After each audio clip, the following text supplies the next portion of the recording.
Creating a budget is one thing, but actually sticking to it, that's a whole other story. Without the right tools, sticking to a budget can feel incredibly overwhelming. So today, we're jumping in to some tools like sinking funds and the envelope system to help really get you focused on actually sticking to that budget instead of just writing it out and throwing it in a drawer. Hi, I'm Amber. My husband and I saved and paid off $54,000 in just 20 months, and we've been living debt free outside of our mortgage since May of 2018. Today, I'm going to be your host for the Debt Free Deb podcast, where we help everyday people take control of their finances so they can live a happier, less stressful life.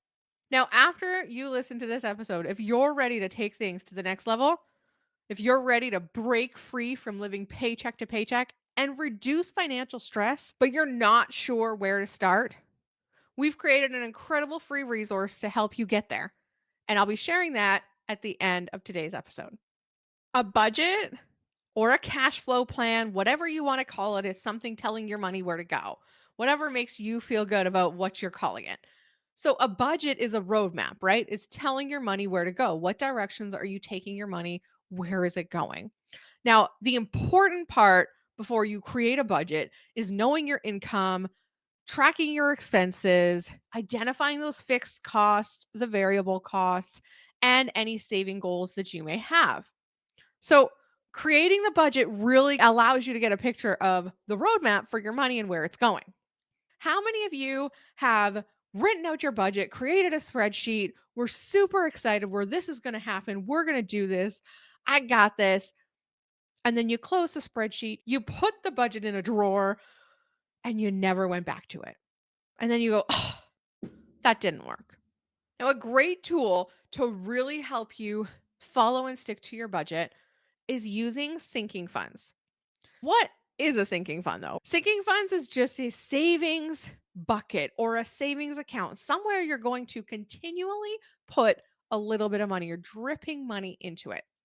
And these sinking funds are for things like the holidays, birthdays. Maybe it's for car insurance that comes up once a year because you pay it annually or biannually. Maybe it's for a camping seasonal site that you only pay once a year. These are the things that you want to create sinking funds for so they don't sneak up on you and derail your budget. So you want to set this up initially at the beginning of the year or whenever you're starting to plan your budget. Look ahead a year from today and look ahead and say, or look back, what have I paid that's irregular? You want to make a plan. Create a list for your entire year. What comes up in January? What comes up in February, March, April, May? What are the things that come up each year but don't happen on a monthly basis? Once you have that list, you can then determine how much you need to save each and every single month for that particular thing. Let's say you're starting in January and you're looking ahead to Christmas in December. If you normally spend about $1,200 for Christmas, you're going to then divide that by the 12 months and you're going to put $100 into that sinking fund. You can put this in a separate savings account. You can put this in an envelope, wherever you want to store this sinking fund. And what you're going to do every single month is put that in there. So when you get to December, you have the money to spend for the holiday season. So same goes for like insurance. If you pay insurance every 6 months and it's January and you know it's due in June, you're going to put $100 every single month away for the insurance so that you have $600 when it comes to June to pay the insurance. Sinking funds will save you so much from derailing your budget because, oh my gosh, I forgot this, or it will save you from depleting your emergency fund because you forgot about something that was coming up irregularly that doesn't often come up. Now, a pro tip is to automate that savings. It's really easy when the money drops into your bank account, life is happening, and you're like, oh my gosh, okay, I'll do double next month because XYZ came up this month and I have to use this money.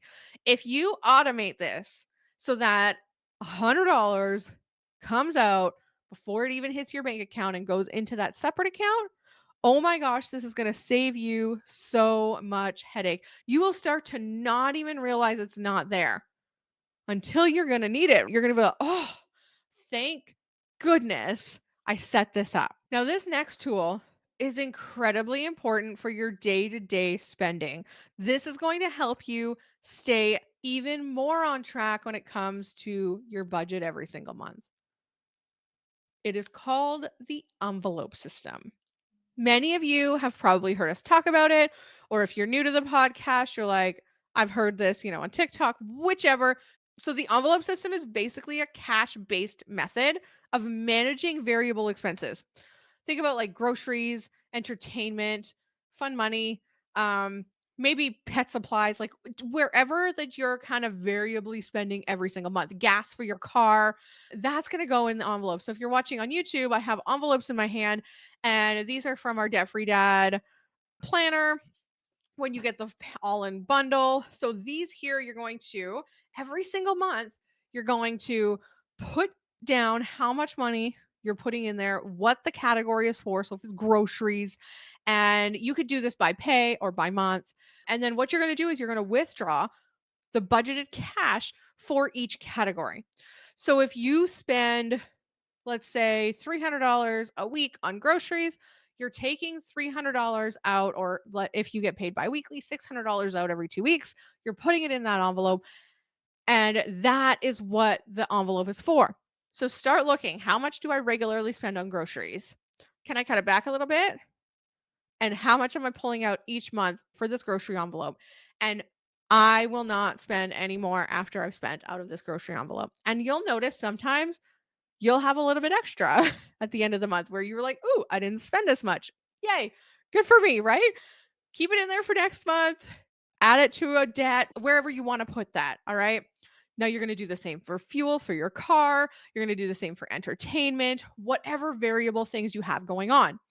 And then you're going to use the envelope and you're going to label these with your categories. And then you're only going to spend what's in the envelope. So you're going to the grocery store now with cash. Once the cash is gone, the spending stops. There's no going into overdraft. There's no going into extra. There's no using the credit card. You're using cash. And the benefit of this is having that visual of where your money is going. It's been proven it hurts more to pass over cash than it does to swipe or tap a card. It really helps you stick to your limits that you set so that you avoid impulse spending. When you go to the grocery store with X amount of dollars and the grocery store is set up to make you buy more because they're strategically placed things at checkout or different areas that make you spend more, you're going to have this cash and know, okay, this is my list. This is what I got to stick to. If I don't, I'm going to be at the cash going, you need to take that off. You need to take that off. Right. I have been there. I have been there where I've had to have them take stuff off because I put too much on. Now, there was also a study about this, about cash versus credit cards. And this study was by Dun and Bradstreet. And they found that people spend 12 to 18% more when using credit cards instead of cash. Similarly, research by Prelec and Simister revealed that participants were willing to pay up to 100% more for an item when they used a credit card versus cash. It's a psychological thing. So I know it's not as convenient, but having that cash and having it for each category is really going to help you stay focused and stay on track with your budget so that when you go back and you look at that budget and you reevaluate that budget every single week, you're going to be able to give yourself a pat on the back because you stuck to your categories. The main thing is to pick something and stick to it, stay consistent with it. So, my suggestion, if you're going to take anything from today's episode, is use the envelope system. And whether it's just for one or two categories to start, my suggestion would be groceries, entertainment. Those would be the two I would definitely start with. So, using sinking funds for future expenses and envelopes for everyday spending together, these will cover most of the aspects of your budget. The sinking funds prepare you for what's ahead, and the envelope system keeps the day to day spending in check. Many of you may think following a budget is super restricting, but following a budget isn't about restrictions. It's about using the tools to stay on track to reach your goals.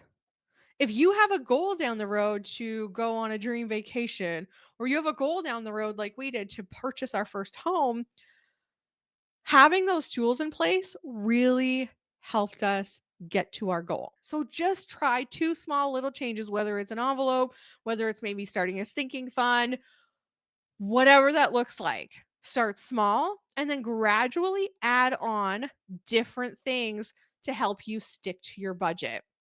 You're not going to regret it. Now, if you're ready to break free from living paycheck to paycheck, reduce financial stress, build savings, and finally pay off debt for good, but you're just unsure of where to start, click the link in the show notes to join our free Life Without Payments masterclass, where we'll guide you step by step to take control of your finances and get started on your journey. Plus, we're hooking you up with some incredible free tools that you can start using immediately to jumpstart your progress. So don't wait, click the link in the show notes and join the free Life Without Payments masterclass today.